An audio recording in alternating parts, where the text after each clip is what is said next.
বিখ্যাত মুর্শিদাবাদের কাটরা মসজিদ, হাজারদুয়ারি, নবাব সহ আমরা বিশেষ করে অভিনন্দন জানাচ্ছি আমার মুর্শিদাবাদ জেলার একমাত্র সরকারি স্কুল নবাব বাহাদুর ইনস্টিটিউশনের 200তম বর্ষে।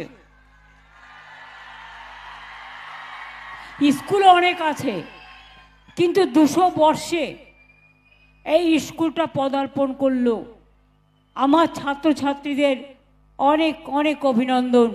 আগামী দিন তারা যাতে অনেক বড় হয় এবং অনেক ভালো হয়, সেই জন্য আজকেও ডিএম আমায় বলছিলেন 74 লক্ষ টাকার প্রায় ইলেকট্রনিক্সের জিনিস, ইলেকট্রিক্যাল জিনিস এই স্কুলের জন্য রাজ্য সরকার থেকে করে দেওয়া হলো। আমি তাছাড়াও 200 বছর পূর্তি উপলক্ষে আপনাদের অনেক প্রোগ্রাম হচ্ছে, অনেক ডেভেলপমেন্ট কাজ হচ্ছে, তাই আমি আরও 25 লক্ষ টাকা আমি এডুকেশন ডিপার্টমেন্ট থেকে আপনাদের জন্য অনুদান হিসেবে ঘোষণা করলাম। আপনারা জানেন আজকে